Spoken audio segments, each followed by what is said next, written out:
This is Me Before Mom, the podcast that helps moms stay connected to themselves while doing the most important job they'll ever have.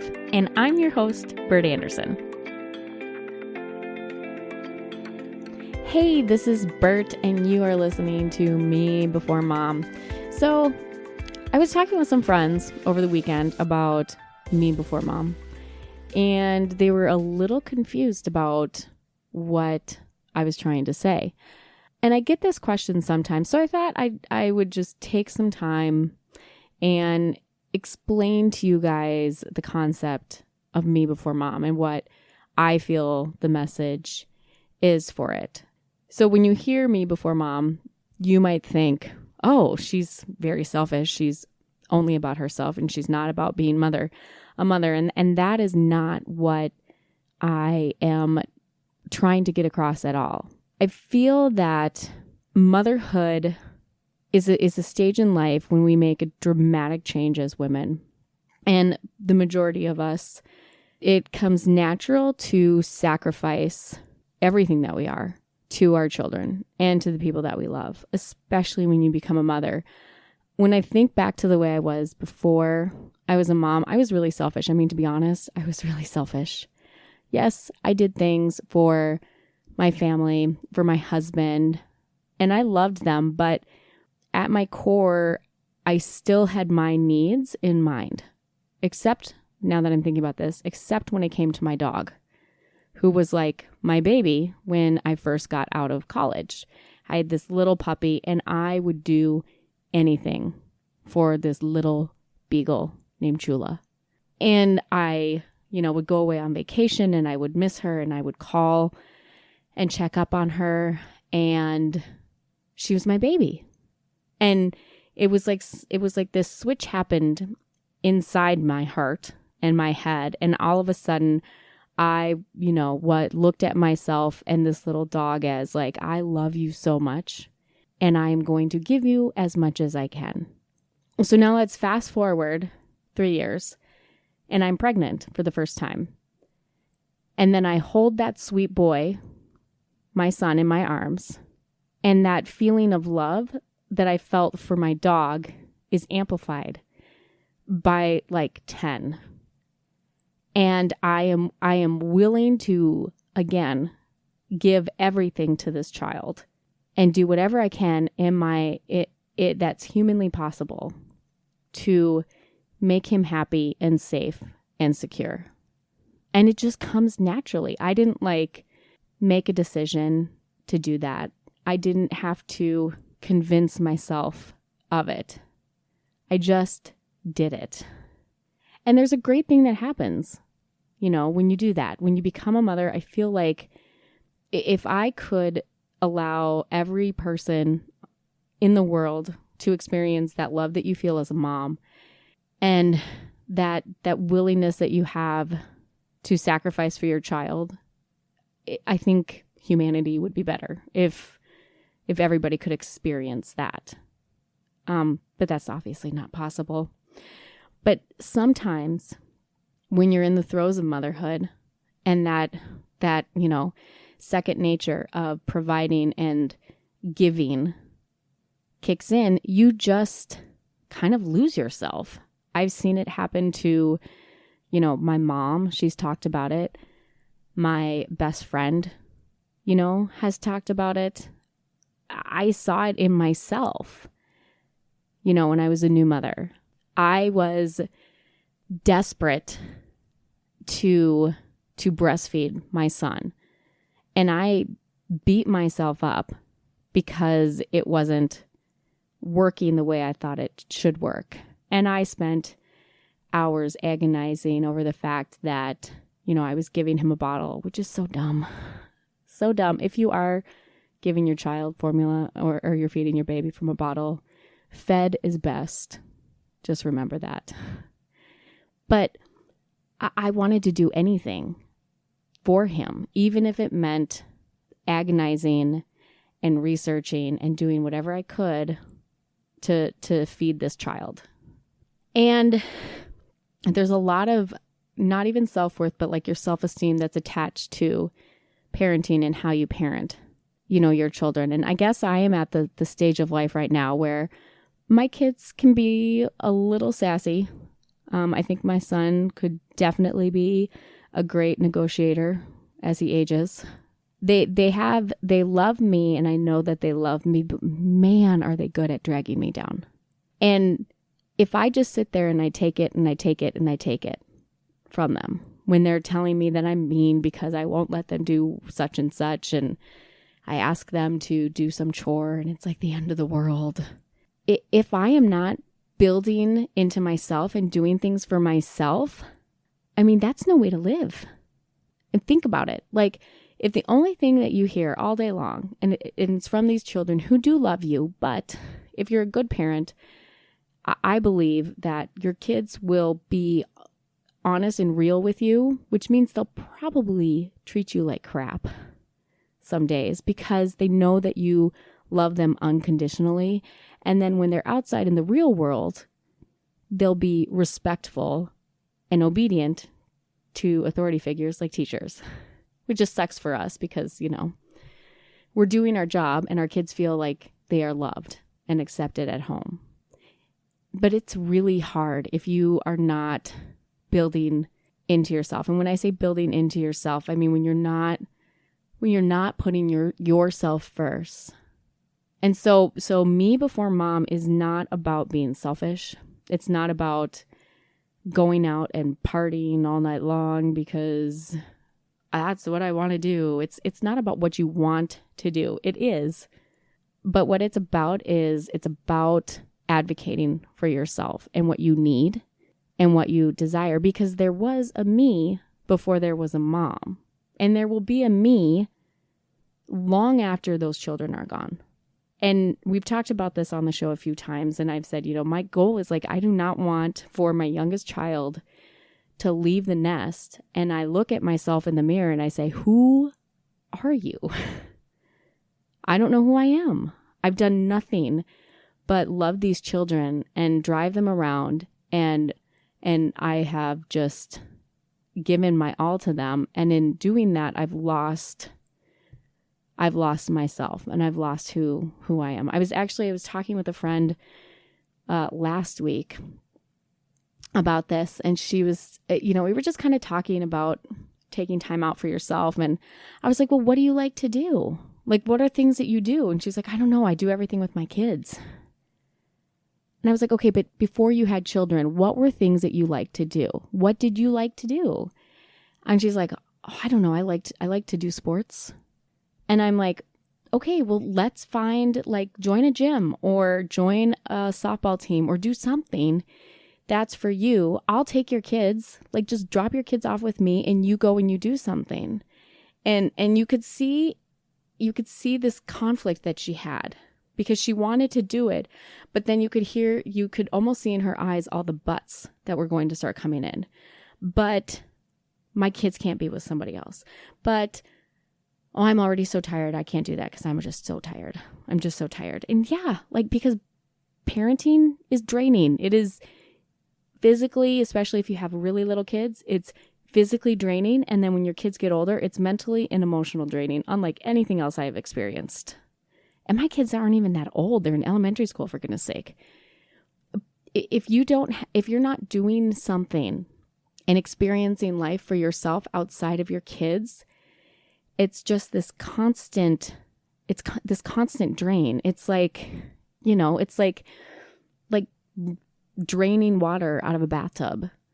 It doesn't stop unless you put a plug in, and that plug is your advocacy. You have to be willing to advocate for yourself, and your kids are going to be fine and they're going to be better for it. So if you want to make a change, let's say you want to have a girls' night once a week. Not once a week. Well, maybe once a week. Depends on how old your kids are. But have a girls' night once a month. Do something for yourself.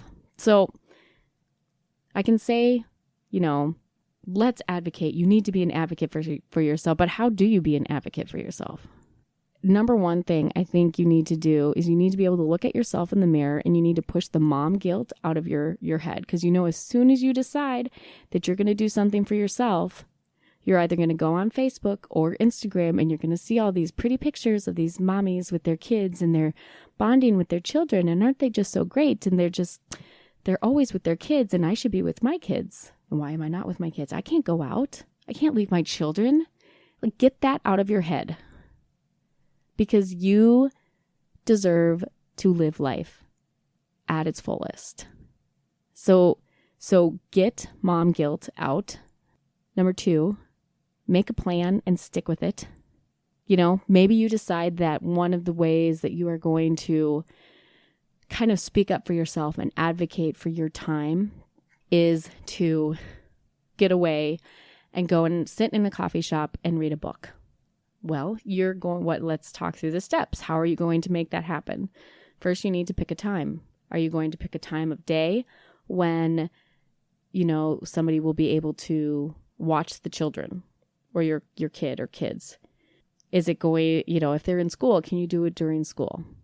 If you have a job, what about your lunch break? Can you take a long lunch, go sit someplace and read a book? So you figure out the logistics. And then after you figure the logistics out, you need to make an appointment with yourself and don't push it out. And don't say, okay, well, I'm going to do it next week. Oh, I can't do it this week. I have to do it. I have to do such and such. Nothing is as important as having fun for yourself and experiencing life and being happy. I mean, that is, you're advocating for your happiness here. Being a mother is extremely rewarding, and it does make me happy, but it's also extremely exhausting. And if all I'm doing is giving everything to my kids and I'm never ever doing anything for myself, I start to feel bitter and frustrated, especially when they don't see the little things that I'm doing.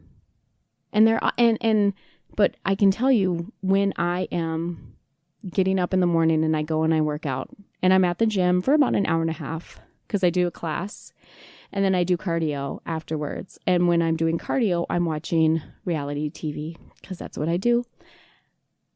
When I have that time to myself, I am able to take the whining and the fighting and the constant refereeing that I have to do with my kids. I'm able to handle it better, and I'm happier. You know why? Because I've done something for myself. I've done something that I like to do.